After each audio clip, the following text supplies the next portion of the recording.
We carry the weight of our mistakes in the silence of the night, believing that a broken promise or a moment of weakness defines who we are forever, yet the story of Peter reminds us that the most painful falls are not the end of the road, but the beginning of a far deeper transformation. On that quiet shore of Galilee, before a fire kindled at dawn, there were no reproaches or judgments, only an expanse of infinite peace to heal the guilt, release the burden of the past, and begin anew in stillness.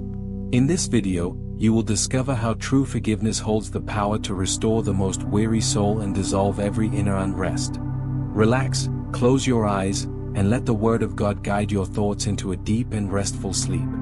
Chapter 1. The Stillness of Lake Tiberias and the Weight of a Restless Mind. The water of the Sea of Galilee has always had a very particular way of reflecting the night. When the sun sinks behind the basalt hills, a dense and profound calm descends over the entire shore. The wind that often stirs the waters during the afternoon fades away little by little. And the only thing that remains in the dark is the gentle murmur of waves breaking softly against the stones. On that shore, long before his name was known to the entire world, a man sat in absolute silence. It was Simon, a fisherman with rough hands and weary eyes. A man who knew by heart every current, every mystery, and every shift in the mood of those waters. To anyone watching him from afar, his life seemed simple, almost predictable. Board the boat as evening fell, row out into the darkness, and wait patiently for the nets to fill. Yet behind that daily routine lay a mind that rarely ever found rest. Simon was a man of intense emotions, of thoughts that raced faster than the lake's own currents.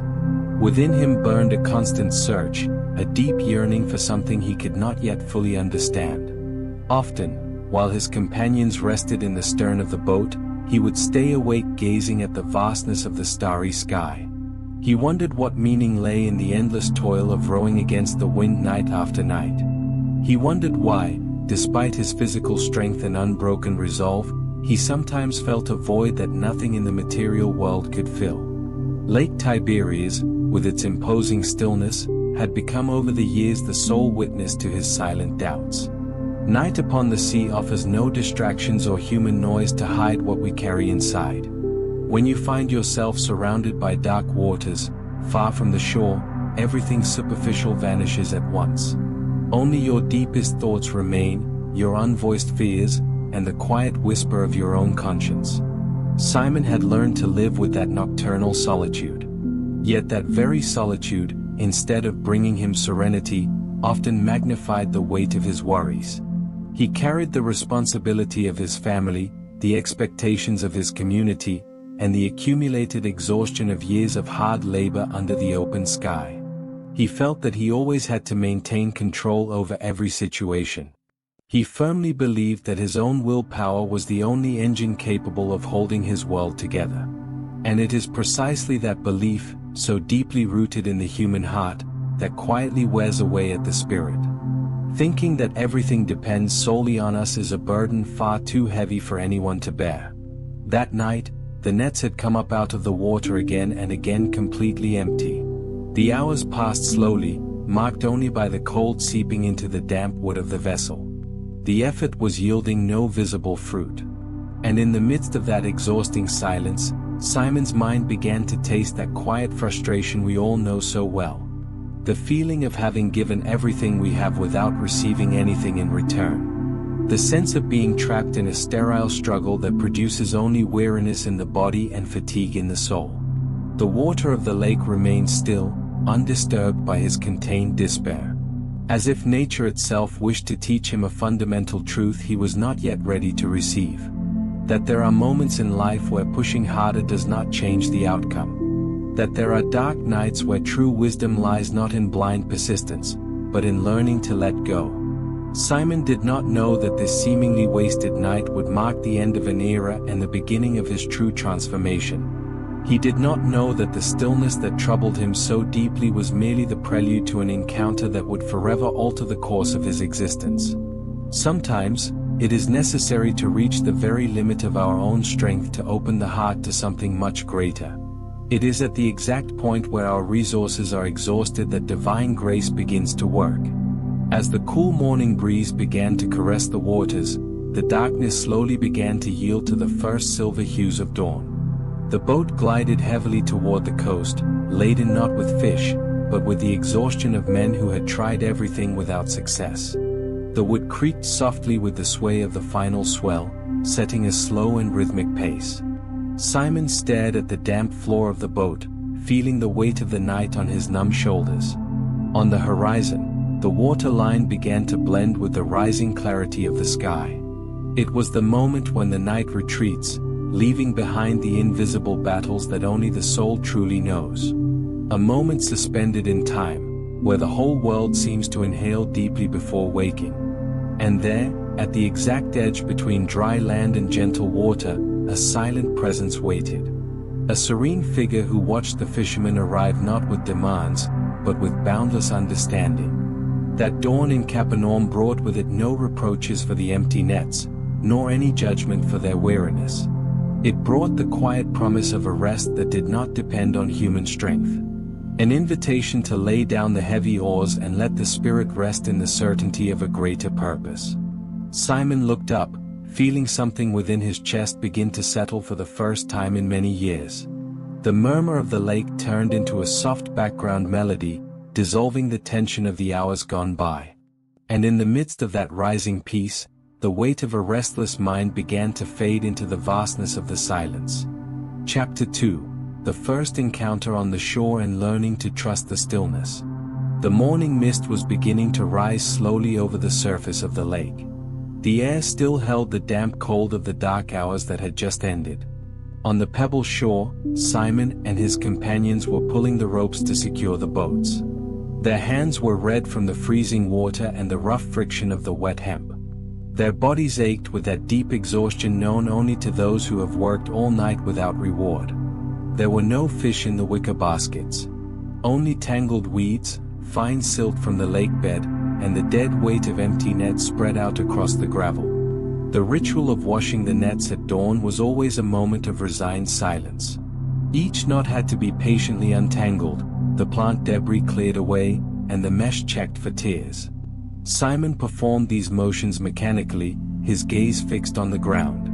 His mind remained trapped in the futile labor of the hours before. In the artisanal fisheries of Galilee, a lost night meant far more than mere physical fatigue. It meant a day without sustenance for the household, unpaid debts in the village market, and the bitter taste of uncertainty. It was in the middle of that quiet chore when a gentle voice broke the monotony of the swell. A small crowd was beginning to gather near the edge of the water, eager to hear a teacher who spoke without haste. That man wore no robes of a magistrate, nor did he carry any symbols of the religious authority of the time. He walked barefoot along the sand, coming to a halt right where Simon worked with the ropes. Without imposing himself, without raising his voice above the whisper of the wind, he asked permission to step into Simon's boat. He asked him to push it out just a few feet from the shore, so his words could carry across the water to the listeners.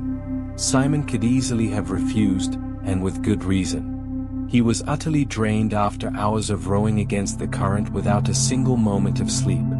His nets were half cleaned, and his body was crying out to go home and surrender to rest. Yet something in the calm presence of that visitor dismantled every impulse to resist. He pushed the timber out into deeper water, climbed aboard, and took up the oars with slow, deliberate strokes. A few paces from the shoreline, the boat came to rest upon the crystalline surface. Simon sat in the stern, resting his arms on his knees, listening to the voice that filled the space. These were not intricate discourses or burdensome demands concerning laws and precepts.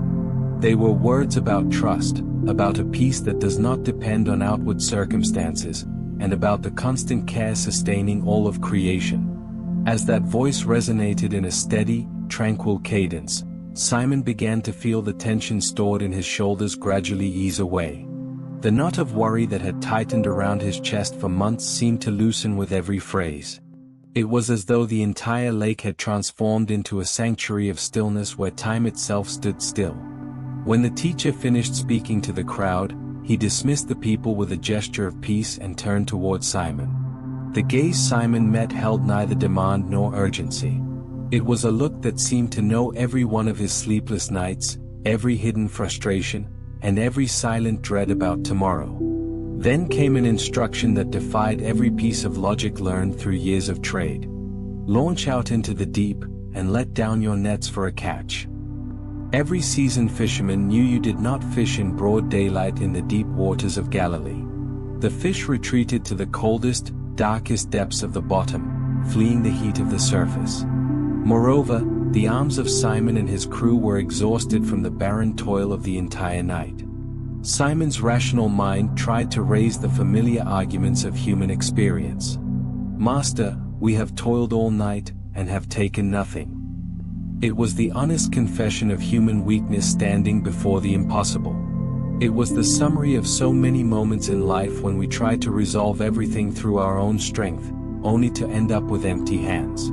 Yet immediately after uttering those words of weariness, an inner pause took place. A suspended instant in which Simon chose not to be guided by his own judgment or by the weight of his exhaustion. "Nevertheless, at your word, I will let down the net." Within that brief phrase lies the very first step toward peace of the spirit.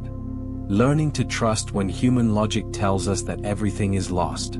Letting go of control over the outcome and daring to take a step in the direction of stillness. They rowed once more toward the deeper waters, where the blue of the lake turned almost dark. The rhythmic creak of the oars cutting the surface was the only sound amidst the vast expanse. Simon took up the damp net, lifted it with tired arms, and cast it out across the tranquil waters. The mesh sank slowly, opening into concentric circles that vanished into the deep. And in that absolute silence of waiting, Simon understood that true peace does not begin when we have everything resolved. It begins at the exact moment we choose to rest in a promise that surpasses our own limited strength. Chapter 3: Nights on Deep Waters and the Lesson of Letting Go of Control. The Sea of Galilee possesses a unique geography that the ancient inhabitants of the region knew very well. Situated more than 200 meters below sea level and encircled by steep hills, the lake acts as a natural funnel. The cold winds descending from the heights of Mount Hermon collide with the warm, humid air of the basin. That atmospheric clash triggers sudden, violent, and unforeseen storms that transform a mirror of calm water into a turbulent abyss in a matter of minutes. For the local fishermen, this phenomenon was no theoretical surprise, but a constant danger they lived with daily. Simon had navigated those waters since childhood and believed he understood every single one of their signs. He knew how to read the subtle shift in the water's color before the wind struck the hull. He knew how to calculate the exact tension the ropes had to bear so the sails would not tear. He had built all his confidence upon the foundation of control, technical skill, and physical endurance. Yet there are moments in life when the most solid human certainties face forces that exceed every calculation.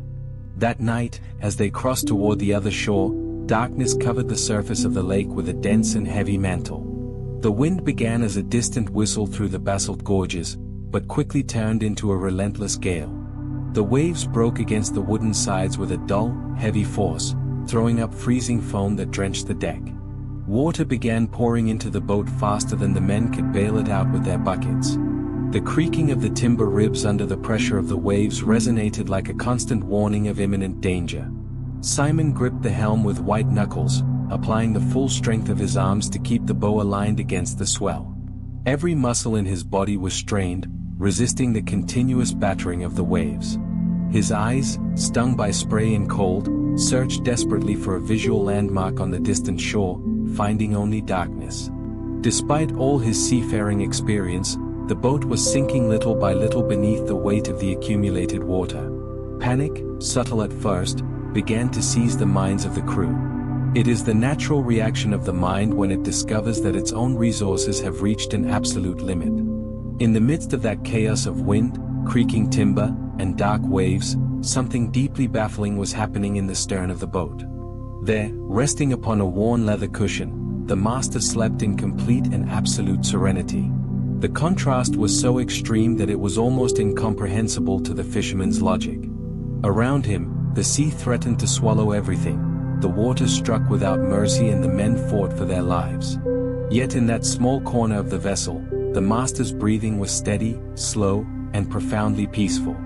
How was it possible to find rest in the middle of a storm that threatened to destroy everything?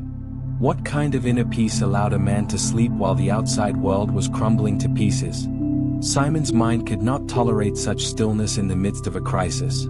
To a man of action, another's rest during danger feels like a lack of care or a perilous negligence. Clinging to the slippery wooden edge, Simon made his way to the stone and woke him with a cry born of accumulated fear. "Teacher, do you not care that we are perishing?" That question held the universal anguish of the human soul when it feels entirely alone before the storms of existence. The master sat up without alarm, without the slightest trace of agitation or haste in his movements. He looked upon the churning water, felt the freezing wind against his face, and observed the terrified faces of the crew. Then, with an authority that required no raised voice, he addressed the currents and the moving air. "Peace, be still." What happened next defied every law of nature known to the sailors of Galilee. The wind did not subside gradually as it usually does when a natural storm dies down. It ceased all at once, as though an invisible hand had halted the flow of the air in a single precise instant. The white crests of the waves dissolved across the liquid surface. And a dense, profound, and awe-inspiring calm spread across the entire sea in absolute silence. The water once again became a dark mirror where the stars of heaven were reflected with perfect clarity. The only sound left in the night was the constant dripping of water trickling down the side of the boat. In that moment of supernatural quiet, Simon remained motionless, staring at the still surface of the lake.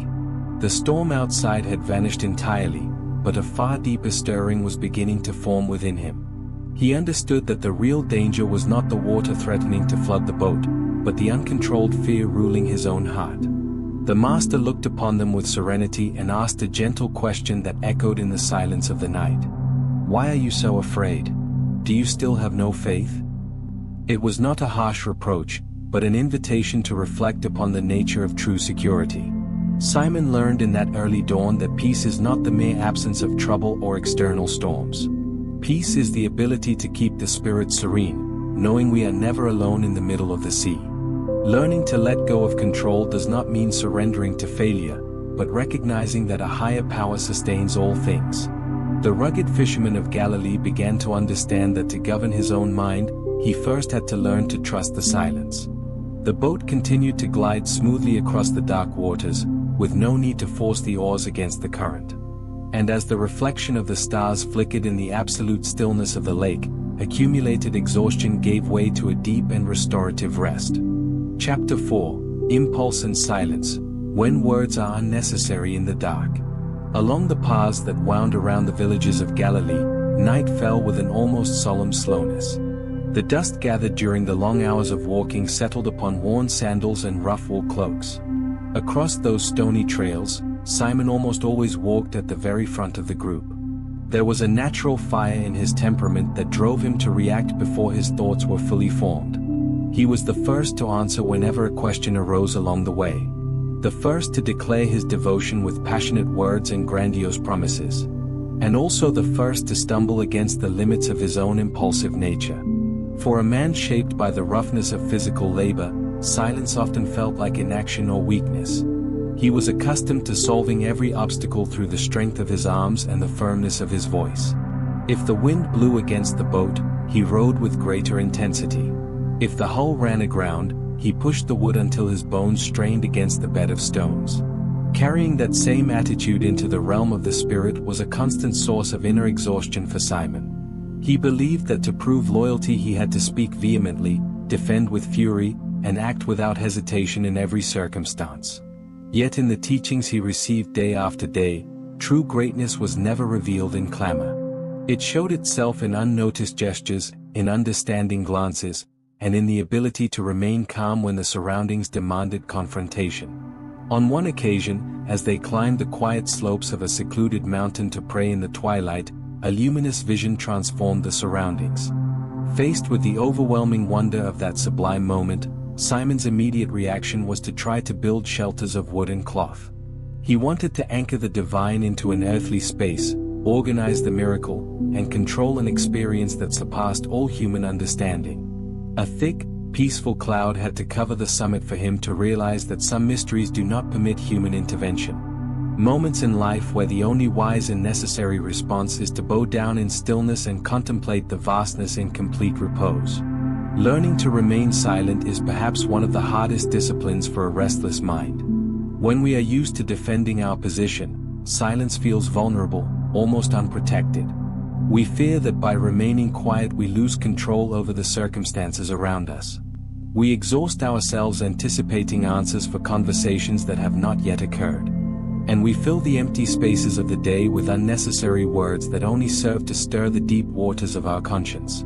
Simon was beginning to see that the true strength of a leader does not lie in the ability to impose oneself with noise. It resides in the deep serenity to accept the processes of life without forcing divine timing. During the long journeys beneath the starry Judean sky, the Master often withdrew to solitary places to pray before dawn. He used no loud speeches or tiresome repetitions in his moments of communion with the Father. He sought the solitude of stony valleys, the gentle whisper of olive trees swayed by the breeze, and the absolute stillness of the early morning. Simon observed that habit from a distance, feeling a mixture of wonder and unease. Where did that unshakable calm come from, which no outside hostility could ever break? How could anyone remain completely serene in the face of accusations, the pressure of crowds, and constant threats? The answer did not lie in an armor of emotional hardness, but in a complete surrender of personal pride. One who has nothing to defend and nothing to prove before the world does not need to raise their voice to validate their existence. That lesson was slowly beginning to take root in the heart of that rugged fisherman. Every time the impulse to judge or react with anger welled up within him, a silent warning invited him to pause. To breathe in the cool air of the night and allow restless thoughts to find their own course of rest. The darkness of the Galilean olive groves held the secret of a peace that does not depend on victory over others, but on mastery over oneself. The long shadows of the night wrapped around the dirt paths, inviting travelers into restorative rest after the long journey. Simon looked down at his weathered hands, the ones that had so often clenched into fists of impatience. Little by little, his fingers began to relax, releasing the need to hold everything together under his own control. The night wind blew through the branches of the fig trees with a gentleness that soothed the beating of his heart. In that embracing stillness, the disciple understood that before he could be a steadfast pillar for others, he first had to learn to be a haven of peace for his own soul.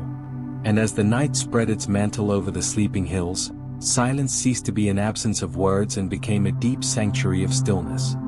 Chapter 5: The Weariness of the Soul in the Garden of Olives. Night fell over the Kidron Valley with a dense and mineral cold. The shadows of ancient olive trees were cast like fractured figures across the stony ground. That garden was no place of chance passage, but a customary refuge where the deepest thoughts sought shelter. In that secluded corner, the air felt laden with a dense, almost tangible stillness.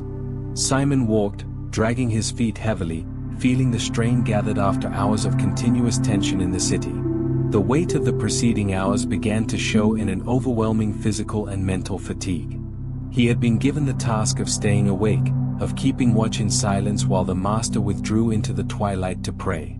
Yet there are moments when human endurance reaches an invisible breaking point. The heaviness of his eyelids was not merely the result of ordinary sleeplessness or the night march. It was the quiet exhaustion of someone who has held up a mask of strength for far too long without allowing himself to falter. The human brain, when confronted with uncertainty and a threat it cannot control, often seeks refuge in voluntary shutdown. Sitting against the twisted trunk of an ancient tree, Simon leaned his back against the rough bark. The murmur of the freezing wind through the silver foliage became a monotonous cadence that numbed the senses. He tried to keep his eyes fixed in the distance, but the garden's darkness dissolved every outline with hypnotic slowness. His hands, hardened by the hemp of nets and the ropes of fishing vessels, rested motionless upon his lap. A few steps from there, an intimate and solitary agony took place in absolute silence. A plea surrendered to the divine will as the night reached its darkest and coldest hour. Simon fought internally against the drowsiness taking over his limbs. He repeated to himself that he had to stay alert, that his duty was to be an unshakable guardian in the darkest hour. Yet the human mind cannot always sustain the demands that pride imposes upon it. The weight of sleep began to conquer every barrier of his will, plunging him into a heavy, unresisting darkness. When the master's gentle voice woke him for the first time, there was no anger or word of condemnation in the air. Only a quiet question, suspended in the dampness of the early hours. "Could you not watch with me 1 hour?" Those words did not seek to shame, but to reveal a universal human reality that Simon still refused to accept. The spirit may be full of sincere resolve, but the structure of the flesh is frail and limited. Recognizing that weakness is not a sign of cowardice, but the very beginning of true humility, Simon tried to stand, shaking the cold from his clothes and trying to compose his firm posture. Yet once the silence settled over the garden again, the heaviness returned with twice the intensity. The human mind has an exact limit for sustaining watchfulness through its own means alone. Sleep closed his eyes once more in an involuntary surrender, exposing the insufficiency of human strength. That night in Gethsemane revealed that the hardest battles are not fought with swords or public displays of loyalty. They are fought in the inner solitude, where man must accept that he cannot save himself through the mere effort of his will. The dew fell upon the dry grass, dampening the cloaks of the men who slept overcome by fatigue. The cracking of branches in the distance and the faint flicker of torches approaching up the valley slope heralded the end of the night. Simon remained immersed in that involuntary slumber, unaware for a few brief moments of the storm about to break over his life. Sometimes, the soul needs to touch the bottom of its own exhaustion to understand the value of grace. In the cold stillness of that olive grove, the fisherman of Galilee was about to lose confidence in his own abilities to begin learning what it means to depend entirely on a higher strength. The wind paused for a moment in the canopy of the olive trees, leaving the garden in a stillness suspended in time. A profound calm before the final trial that would forever transform the understanding of his own weakness. Chapter 6. The shadow of the cold courtyard and human frailty. Night in Jerusalem reached its thickest hour as the stone doors of the high priest's palace closed with a heavy echo. The air within that inner courtyard was damp, freezing, and charged with a silent tension. In the center of the paved enclosure, guards and servants had kindled a charcoal fire to ward off the early morning chill. The flames cast restless shadows against the high ashlar walls, distorting the faces of those who stepped close to seek warmth. Simon slipped through the shadows of the portico, keeping his head lowered and his coarse wool cloak veiling part of his face. He had followed the footsteps of his master from a distance, driven by a wounded loyalty that refused to abandon him entirely. Yet as his feet moved deeper into that hostile enclosure, the resolve that had seemed unyielding only hours before began to dissolve. The cold of that night did not merely chill the bones. It seeped into his innermost thoughts, paralyzing his will. He stepped slowly toward the circle of burning coals, holding out his numb hands toward the fire. The crackling of the embers and the faint murmur of surrounding conversations filled the space with a deceptive calm. It was in that exact moment that the inquiring gaze of a servant girl fell upon his features, illuminated by the reddish glow. A simple statement, spoken without raising her voice, shattered the fragile security he was trying to maintain. "You also were with the Nazarene." In a fraction of a second, the entire scaffolding of human pride, built upon promises of absolute courage, came crashing down. The primal instinct of self-preservation, that blind mechanism residing in the deepest recesses of the psyche, seized control of his lips. "I do not know him, nor do I understand what you are saying." The first denial did not spring from deliberate malice or calculated betrayal, but from sudden panic in the face of his own vulnerability. Simon stepped back toward the darkened vestibule, seeking refuge in the dimness of the gateway. His heart pounded violently against his chest, marking the frantic pace of one who finds himself completely exposed.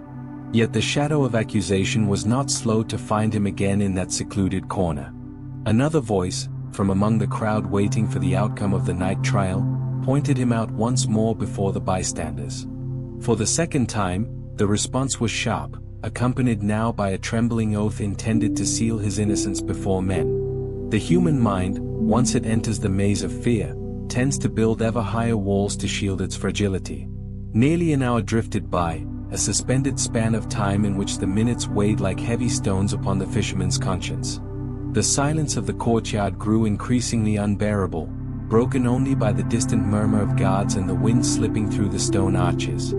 Then, a group of men approached Simon with the relentless certainty of those who recognize an unmistakable mark. "Surely you also are one of them, for your accent gives you away, you are a Galilean."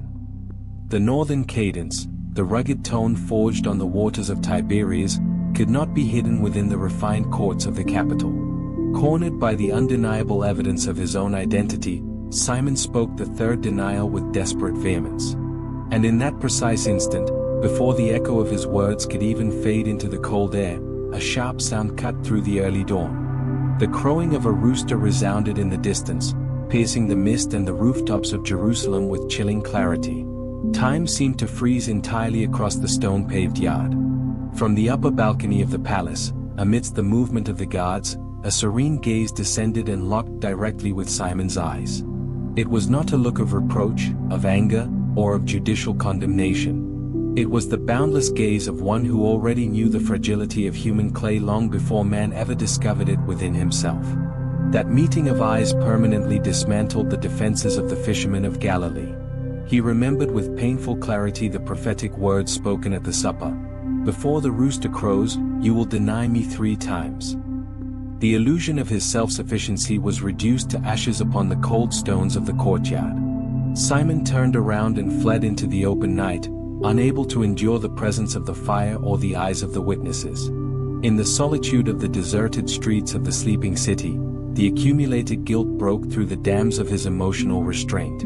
A bitter, deep, and heartbreaking weeping welled up from the depths of his being, washing away the illusion of his supposed strength. Learning to accept one's own frailty is the most painful and yet most liberating threshold the human mind can cross. Only when a person discovers they cannot sustain themselves by their own merits does the heart truly open to the quiet sanctuary of compassion.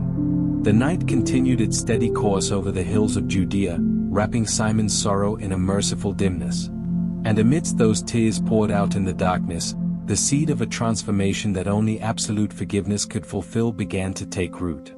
Chapter 7. Tears in the Early Dawn and the Beginning of Inner Healing. The echo of Simon's hurried footsteps resounded faintly against the limestone walls. The cobblestone alleyways of the lower city were draped in a cold twilight, oblivious to the inner turmoil tearing the fisherman's soul apart. He sought a secluded corner by the buttresses of the eastern wall, where the darkness was dense and the solitude absolute.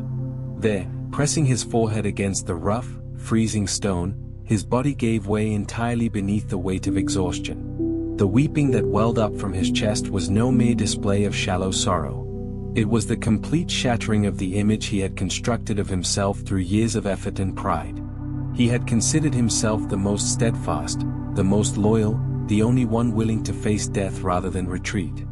And yet, before the innocent look of a servant girl and the murmur of a handful of guards, all his courage had vanished like smoke.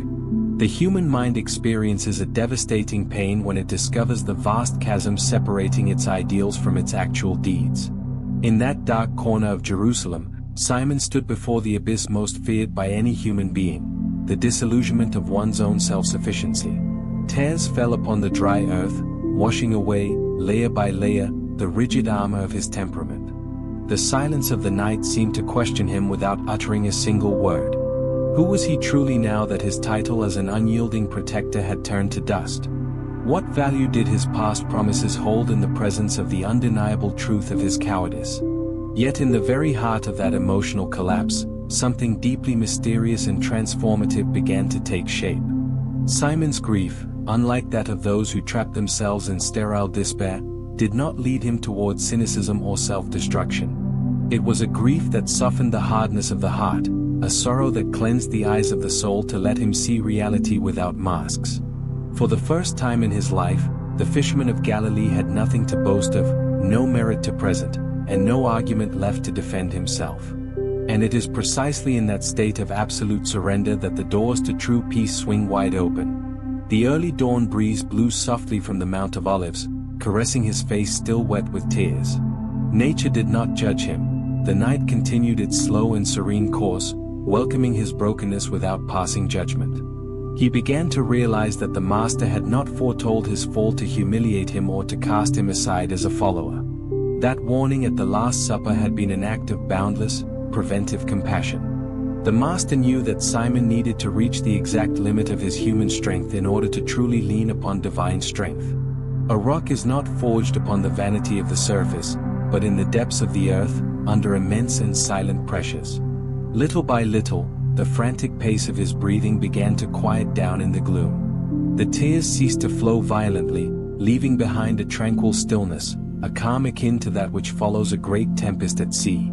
The ache had not vanished completely, but the sharp sting of guilt was beginning to soften into humble acceptance. Learning to forgive oneself is the most demanding journey the human conscience can ever undertake. It requires letting go forever of the childish demand to appear flawless in our own eyes. It demands that we accept we are fragile clay, vulnerable souls who stumble in the dark and need to be upheld at every turn. Simon slowly lifted his eyes toward the sky, which was beginning to turn a deep shade of blue before the dawn. The brightest stars still flickered in the vast expanse of the heavens, casting a gentle, distant light over the hills. In that emerging quiet, a silent certainty settled deep within his spirit. The end of his human strength was only the true beginning of his story. The chill of the night no longer felt like a hostile threat, but like a protective mantle sheltering his process of inner healing. He sat upon the ground, resting his back against the stone wall, allowing his body to rest after hours of relentless anguish. His restless mind, drained by the futile struggle to remain in control, surrendered at last to the stillness of the silence. In the dim light that precedes the new day, Simon learned that the deepest falls can become the most solid foundations of faith. And while the entire city slept beneath the peaceful canopy of the early morning, his soul drew its first breath of a peace that the world can never take away. Chapter 8. Waiting in the Shadows, Learning to Forgive Oneself. The silence that followed the darkest days of Jerusalem was dense and almost impenetrable. In a secluded room, behind doors barred with heavy timbers, time seemed to have stopped completely. The evening light barely managed to filter through the wooden lattices, drawing golden lines across the packed dirt floor. In that dim space, Simon remained seated in a corner, his back resting against the cold wall. His hands, those that had rode through so many nights and clumsily wielded a sword in the garden, lay open upon his knees. The bustle of the walled city arrived muffled, like a distant murmur belonging to an entirely foreign world. Inside that room, the true battle was not being fought against temple guards or the soldiers of the empire. The most exhausting struggle was taking place in the invisible territory of his own memory. Every time Simon closed his eyes, the memory of the stone courtyard replayed with painful sharpness. The crackling of the burning charcoal beneath the freezing early morning wind. The piercing voice of the servant girl pointing him out in the shadows before the onlookers. The sharp, distant crowing of the rooster tearing through the mist before dawn. And, above all, that gaze which did not judge, yet completely stripped away the illusion of his supposed steadfastness. Human beings possess a relentless capacity to become their own harshest judges. When we fail those we love or betray our most sacred ideals, the mind tends to build its own inner prison. We punish ourselves by reliving the mistake again and again, falsely believing that endless remorse can pay the debt of our weakness. Simon had spent hours trapped in that mental labyrinth, searching for an explanation that might restore his lost dignity. He asked himself why he had lacked the courage to confess the truth in that courtyard. He blamed himself for failing to stay awake in the olive grove when asked for merely a single hour of vigil. Yet, as the shadows in the room lengthened with the falling night, a different stillness began to fill the space. In the silence of waiting, Simon began to understand a fundamental truth that transforms the soul. Constant remorse is not a sign of genuine humility, but pride's final attempt to preserve a perfect image. Punishing oneself is, at its core, a refusal to accept that we are vulnerable creatures in need of mercy. To truly heal, it is essential to release the demand of having been flawless. It is necessary to open our arms to our own fragility and admit that our strength alone is not enough to sustain life. The wind blew gently through the cracks of the shutter, carrying the cool scent of dust chilled by the night. The other companions slept or remained in silence, bound together by the same sense of wonder and bewilderment. No one dared reproach Simon for anything, because in everyone's eyes was mirrored the very fear that had scattered them into the dark. Frailty did not belong to the fisherman alone, it was the shared condition of every human heart facing the unknown. In that atmosphere of shared stillness, Simon's breathing began to grow slow, rhythmic, and deep. He stopped struggling against his thoughts and allowed the pain of the past days to simply exist, offering no resistance. When we cease fighting our most painful emotions, suffering gradually loses its sharp edge. It transforms into a wide and serene space where compassion can finally take root. Learning to forgive oneself does not mean justifying the wrongdoing or pretending nothing ever happened. It means looking at the wound with absolute honesty, recognizing human limitations, and choosing to rest in a grace far greater than any mistake. The dimness of the room no longer felt like a punishment cell, but a sanctuary of necessary rest. At times, the human spirit must pass through a season of forced quiet to shed the false identities built over the years. Simon was no longer the impulsive leader seeking to direct destiny through his own fervor. Nor was he the irredeemable coward his wounded mind suggested in moments of deep anguish. He was simply a man at rest, a broken disciple waiting in the silence for the arrival of a new dawn. Night settled over the terraces of Jerusalem with a majestic and profound calm. The stars shone quietly above the flat rooftops and the ancient walls of the city. The weight oppressing Simon's chest dissolved slowly into the cool early morning air. He understood that the story did not end in the defeat of the cold courtyard or the confinement of that darkened room. There was a promise floating in the air, a whisper of life announcing a reunion on the tranquil shores of Galilee. With that certainty resting in the deepest part of his being, Simon laid his head upon his folded cloak and allowed sleep to overtake his body. A gentle and deep peace enveloped his senses, dissolving every trace of guilt into the vastness of nocturnal rest. Chapter 9: The Dawn on the Shore and the Kindled Coals of Reconciliation. The journey back to Galilee carried the quiet taste of a return to beginnings. Far from the suffocating walls of Jerusalem, the northern hills greeted the travelers with a cool breeze scented with damp earth and wild grass. Yet for Simon, returning to familiar shores did not instantly restore the lightness of the past. The lake remained unchanged, stretching out into its vast blue expanse, but the man looking upon its waters was no longer the same. There was a subtle weight in his movements, the guarded hesitation of one who had watched his own image shatter and still did not know how to dwell in the present. As evening began to fall, Simon looked at the boats moored along the bank and spoke a simple, almost resigned phrase. "I am going fishing." Those words were not merely the notice of a nightly task, but the instinctive attempt to seek refuge in the only thing he knew with absolute certainty. When the mind feels overwhelmed by questions it cannot answer, physical labor often becomes a quiet sanctuary. The other disciples followed in silence, boarding the vessel while the last light of dusk faded along the horizon. They pushed the timber out into the deep and began to row with the rhythmic cadence of earlier days. Night closed in around them with a calm chill, blanketing the lake beneath an endless canopy of motionless stars. They cast the nets again and again, waiting in the gloom for the familiar tug of an abundant haul. Yet the hours passed slowly, measured only by the steady sound of water dripping from wet lines. The nets came up empty, time after time, dragging only weeds and the familiar ache of human futility. It was an exact reflection of that foundational night lived years before upon those very same waters. The tireless effort of man striving to justify his worth through his own strength, only to find himself in the end with empty hands. When the morning mist began to wash the horizon in silver and gray, the fisherman turned the boat back toward the shore. Weariness weighed in every joint, in shoulders stiffened by the cold, and in the resigned silence of the crew. The vessel drifted heavily toward the beach, cutting the mirror-like surface of the water in complete stillness. About 100 yards from the coastline, through the thin haze rising off the sand, the solitary silhouette of a man stood on the shore. The figure did not shout or make grand gestures, he simply stood right where the gentle swell dissolved upon the sand. From the beach, a quiet voice traveled across the stillness of the water. "Friends, haven't you any fish?" The reply from the boat was short, dry, and laden with the weight of a fruitless night, "No." Then the figure on the sand gave a direction that sounded like an echo from their very first days together. "Throw your net on the right side of the boat and you will find some." There was no technical reason to believe the right side held any secret the left had missed throughout the barren night. Yet moved by a quiet blend of memory and surrender, the men cast the mesh into the calm water. The change was instant and overwhelming. The net pulled taut all at once with a living force that strained the hemp cords and shook the wooden hull.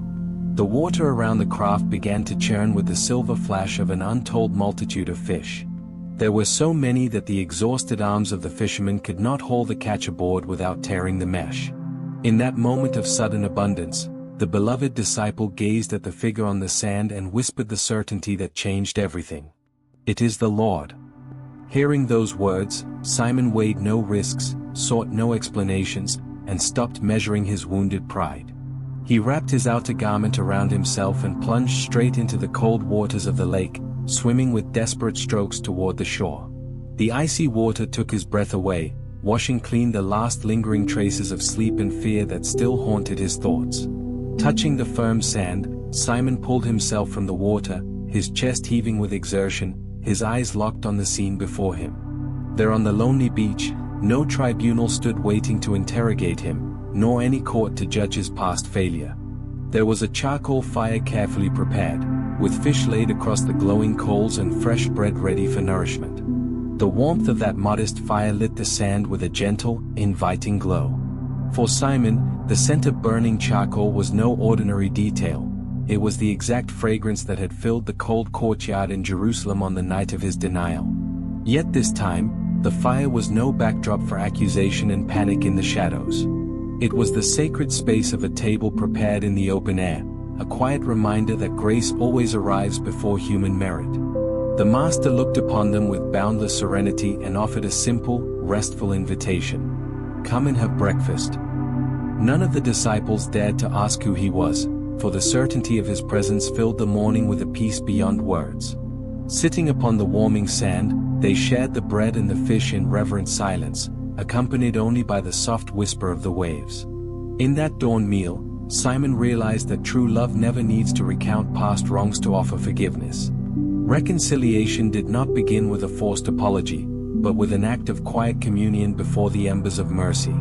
The sun crested the hills of Galilee, scattering the shadows of the night and turning the surface of the lake to gold. And within that rising light, the fisherman's heart began to feel the deep warmth of a healing that would forever change his path. Chapter 10. 3 Gentle Questions, the Love That Dissolves All Guilt. The crackling of the charcoal fire upon the sand marked the unhurried pace of the morning. The aromatic smoke from the dry branches rose in a straight column into the clear sky of Tiberias. The remains of the bread and the fish rested upon a flat stone, a quiet testament to a meal shared without haste or reproach. The silence surrounding the men seated along the shore was neither uncomfortable nor tense. It was that deep stillness that settles over a place when the presence of the sacred makes trivial conversation unnecessary. Simon kept his eyes lowered, watching the glowing embers slowly gather a thin veil of gray ash. To his memory, that reddish glow remained tied to the searing recollection of the courtyard in Jerusalem. He remembered the biting cold in his hands as he tried to warm himself among the high priest's servants. He remembered the sudden panic that clouded his judgment when the servant girl's voice cut through the night. And he remembered how easily his lips had spoken those 3 denials that would later weigh like lead upon his conscience. Human guilt has a way of locking memories into an endless cycle of self-reproach. We convince ourselves that a single failure has permanently shattered our life's purpose. We feel unworthy of looking directly into the eyes of those we have failed in pivotal moments. Simon was convinced that his cowardice had permanently disqualified him from any higher calling. He saw himself merely as a fisherman who had tried to reach beyond his depth, only to lay bare the extreme fragility of his character. It was in the middle of that inner dialogue that the Master broke the silence of the beach. He did not address him by the name of Peter, the rock that stood for firmness and leadership. He called him by his former earthly name, the one tied to his humble origins and his human nature. "Simon, son of John, do you love me more than these?"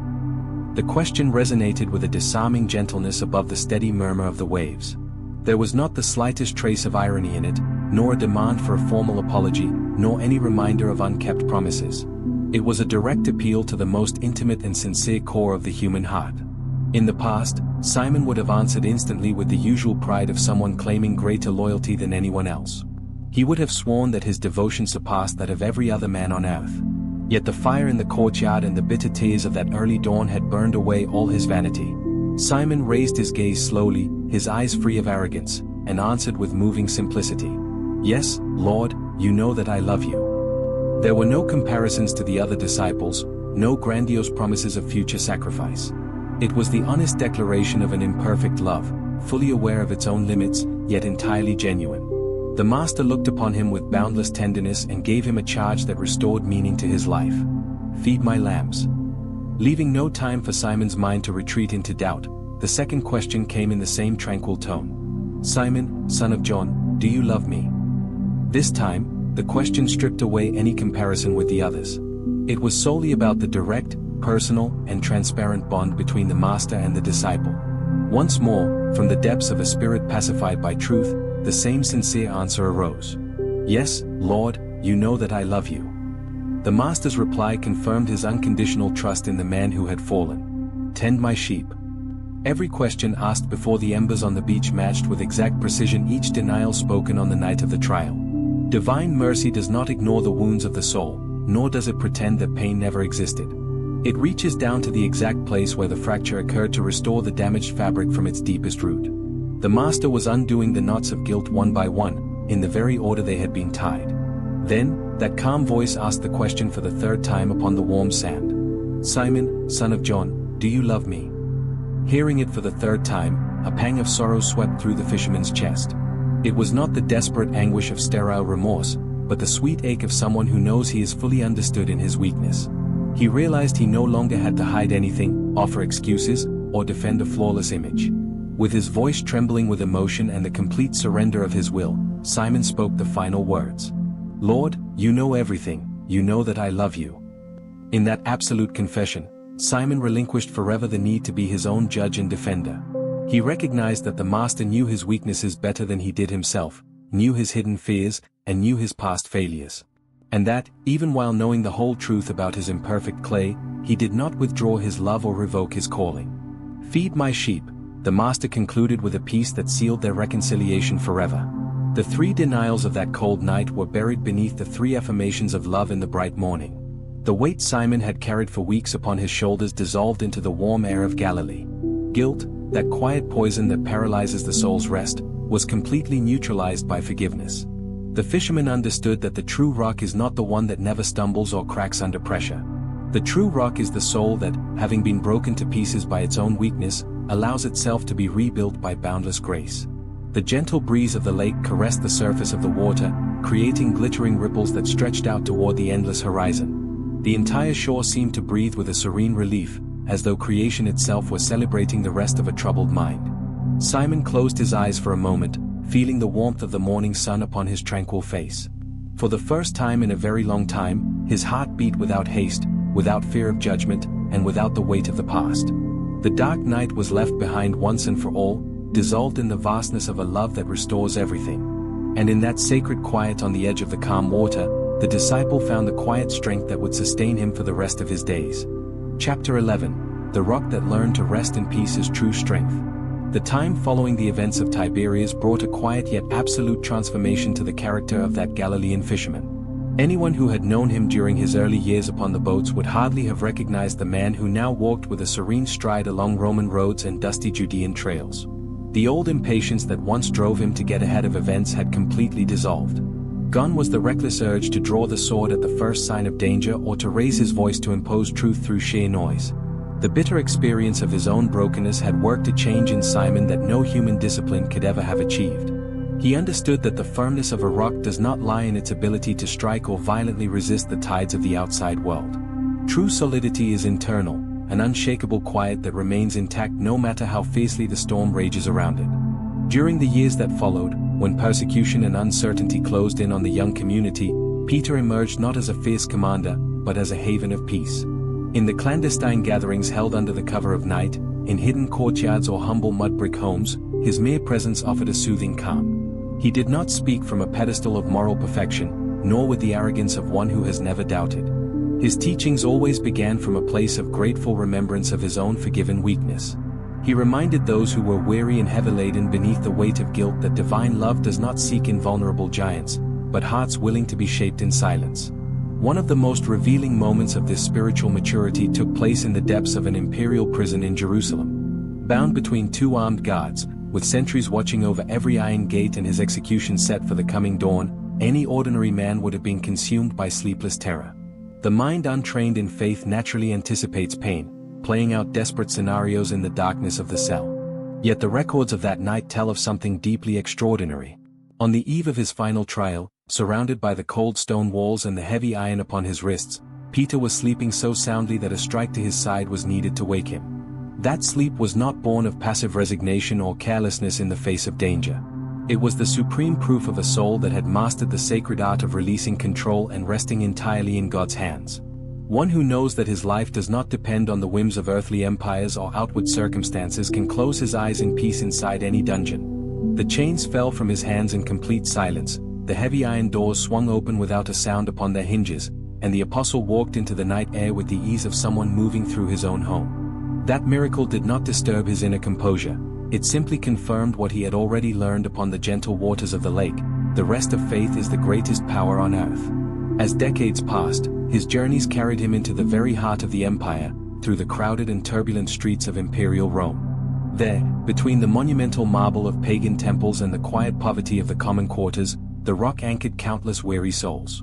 His letters, penned by the flickering light of oil lamps amidst severe persecution, held no calls for rebellion or bitter complaints about present trials. They were vessels of hope, gentle words of comfort inviting believers to cast all their anxieties upon the one who cares for each of us. Casting all your anxiety on him, because he cares for you. Those words were no abstract theory crafted by an academy scholar. They were the living testimony of a man rescued from the depths of his own guilt and the raging swells of the sea. Simon, truly transformed into Peter, understood that the greatest legacy a human being can offer the world is not outward conquest, but the serenity of a quiet spirit. The strength of the aging fisherman lay in his ability to watch the passage of time and the turns of history without ever losing peace of heart. He had learned to view life through an eternal perspective, knowing that every fall can become a stepping stone toward grace. In the quiet evenings leading up to his own end on the Roman hills, Peter often watched the sunset with the same gentle gaze he once cast over the waters of Galilee. The journey had been long, marked by storms, stumbles, and tears in the early dawn. Yet at the end of the road, the only thing that remained unbroken was the certainty of the forgiveness received before that charcoal fire at sunrise. The rock had finally learned to rest, discovering that true strength does not lie in never falling, but in allowing oneself to be held by boundless mercy.